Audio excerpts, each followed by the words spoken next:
System of charges की अगर हम बात करें तो किसी आवेश के निकाय के कारण हमें क्या बतानी, पोटेंशियल एनर्जी। तो सबसे पहले हमें एक बात पता है कि हम वर्क और एनर्जी को इक्वल डिफाइन कर सकते हैं कि वर्क डन जो है वो हमारा एनर्जी के बराबर होता है। दूसरी बात हमें पता है पोटेंशियल हमारा क्या होता है, विभव क्या होता है कि किसी आवेश को या किसी चार्ज को किसी पॉइंट से किसी डिस्टेंस तक कैरी करने के लिए, किसी दूरी तक लेके आने के लिए कितना वर्क डन किया, कितना कार्य किया गया, वो हमारा कहलाता है पोटेंशियल या विभव। यहाँ से अगर हम W की वैल्यू निकालना चाहें तो V को हम यहाँ से डिफाइन कर सकते हैं। तो ये तो हो गया हमारा पोटेंशियल एनर्जी कैसे फाइंड आउट करने में, और वर्क डन और एनर्जी इक्वल कैसे होते हैं, ये सब हमें पहले से पता है। फर्स्ट कंडीशन की हम बात कर लेते हैं कि हम टू चार्जेस के लिए कंसिडर कर रहे हैं कि पोटेंशियल एनर्जी कितनी होगी। तो सबसे पहले हमने मान लिया कि P1 पोजीशन पर चार्ज सिचुएटेड है Q1 और P2 पोजीशन पर चार्ज सिचुएटेड है Q2, और दोनों के बीच में जो डिस्टेंस सेपरेशन है वो है R दूरी से एक दूसरे से विभक्त हो रहे हैं। तो सबसे पहले अगर हम पोटेंशियल की बात करें तो Q1 के अकॉर्डिंग अगर हम विभव कैलकुलेट करें तो Q1 upon 4 pi epsilon not R हो जाएगा हमारा। इसी तरह से अगर हम सेकंड के लिए कैलकुलेट करें तो Q2 upon 4 pi epsilon not R हो जाएगा। उसके बाद नेक्स्ट हम बात कर लेते हैं वर्क डन की। वर्क डन है P1 पे चार्ज Q1 को यहीं तक लेके आए तो P1 पर जो वर्क डन होगा W1 हमने इसको नाम दे दिया, हमारा कितना हो जाएगा 0। दूसरी बात कर लेते हैं वर्क डन एट P2 के ऊपर, तो पोटेंशियल लगा Q1 की वजह से, तो पोटेंशियल ड्यू टू Q1 पहली बार डिफाइन। दूसरा क्या आएगा चार्ज, तो Q1 की वजह से पोटेंशियल हमारा कितना लगा था, ये first Q1 upon 4 pi epsilon not R into charge, second point पर चार्ज कितना है Q2, तो ये ओवरऑल हो गया Q1 Q2 upon 4 pi epsilon not R। अगर यहाँ से हम टोटल वर्क निकालते हैं तो W इक्वल्स हमारा हो गया W1 प्लस W2, ये कंडीशन W2 की थी, ये हो गया 0 plus Q1 Q2 upon 4 pi epsilon not R। तो यहाँ से हम कह सकते हैं कि नेट जो वर्क डन आया वो Q1 Q2 upon 4 pi epsilon not R के बराबर आया हमारा नेट वर्क डन। और इसी चीज को हम अगर चाहें तो यहाँ से डिफाइन कर सकते हैं पोटेंशियल एनर्जी से। ये हमारा हो गया टू चार्जेस के लिए।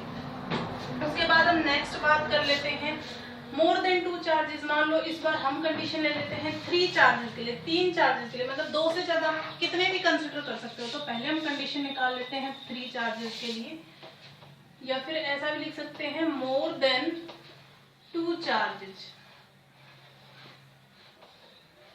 तो देखें सबसे पहले हमने क्या किया कि यहाँ पर पॉइंट मान लिया P1, यहाँ पर हमने मान लिया P2 और यहाँ कहीं पे हमने मान लिया P3। P1 पे जो चार्ज है वो है Q1, P2 पे जो चार्ज है Q2 और P3 पे चार्ज है Q3। डिस्टेंस सेपरेशन P1 से P2 तक का जो है वो है R12, यहाँ से यहाँ तक R12।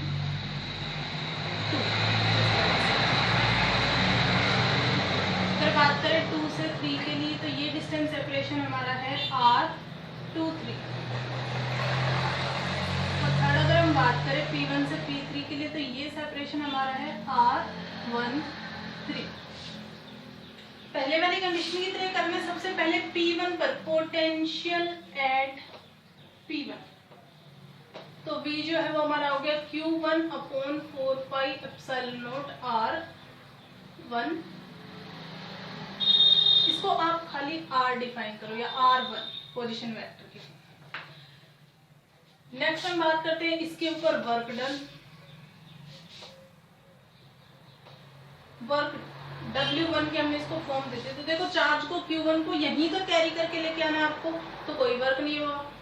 फिर सेम पोजीशन पर आपने चार्ज को रखा तो वर्क क्या होता है हमारा कि फोर्स भी लगे डिस्प्लेसमेंट भी हो, लेकिन ऐसा कुछ नहीं हो। ये चार्ज यहीं था और यहीं पर रख दिया तो कुछ डिस्प्लेसमेंट नहीं हुआ, तो वर्क डन हमारा हो गया 0। इक्वेशन नंबर हमने मान ली फर्स्ट। आगे हम बात कर लेते हैं पोटेंशियल एट P2। इस बिंदु पर हमें विभव बताना है तो कितना हो जाएगा, देखिए Q2 upon 4 pi epsilon not R1।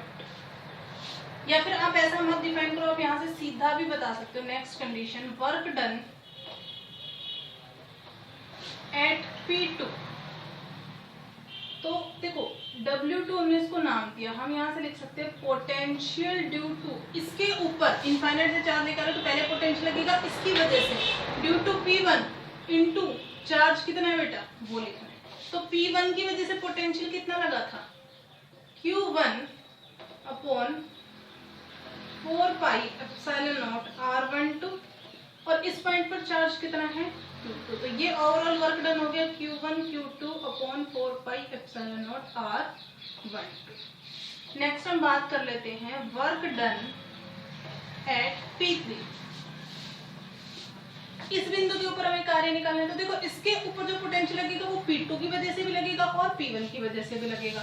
तो W3 को हम लिख सकते हैं पोटेंशियल ड्यू टू, चार्ज का नाम दे दो, पॉइंट दे दो, ड्यू टू चार्ज ही लिखवा बेटर रहेगा, Q1 and Q2 into charge.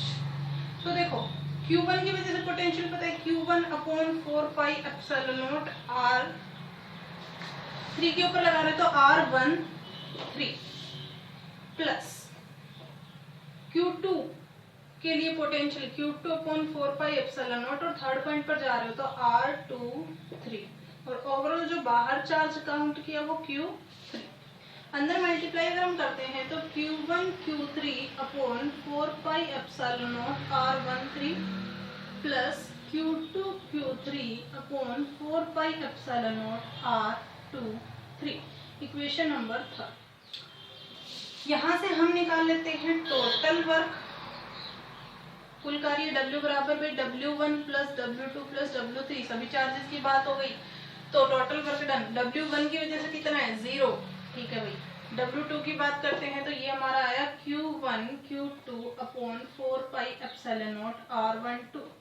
W3 की बात करें तो दो चार्जेस हमें मिले हैं Q1 Q2 upon 4 pi epsilon not R13 plus Q2 Q3 upon 4 pi epsilon not R23।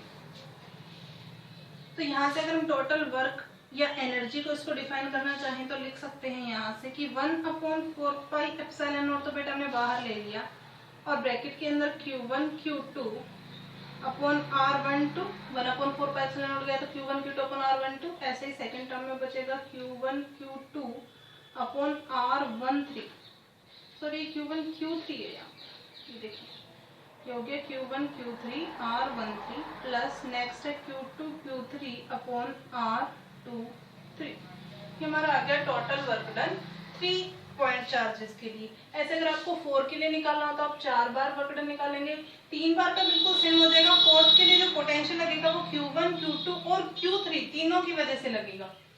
तो यहाँ पर अगर हम इसी तरह मल्टीपल चार्जेस के लिए निकालें तो U जो है उसको हम इस तरह से डिफाइन कर सकते हैं 1/2 summation I is equals to 1 to n 1 upon 4 pi epsilon naught summation j is equals to 1 to n, और इंटरनल टर्म में हम यहाँ पर डिफाइन कर सकते हैं Q, देखो बेटा 1 चल रही है टर्म्स तो हम यहाँ पर बता देंगे QI और QJ, और ओवरऑल भी इसी तरह से हमारा चलेगा R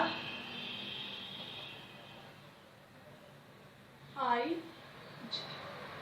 अब ये जो 1/2 हमने यहाँ पर टर्म कंसीडर करी है 1/2, इसका मतलब क्या है कि चार्जेस भले ही 2 बार लग रहे हो, भाई Q1 एक बार यहाँ पर लगा, एक बार यहाँ पर लगा, इसी तरह Q2 लगा, Q2 लगा, Q3 लगा, Q3 लगा, चार्जेस डबल हो रहे हैं, लेकिन इनका जो टोटल सम अगर हम कैलकुलेट करेंगे या इफेक्टिव टोटल सम, जितना प्रभावी इनका टोटल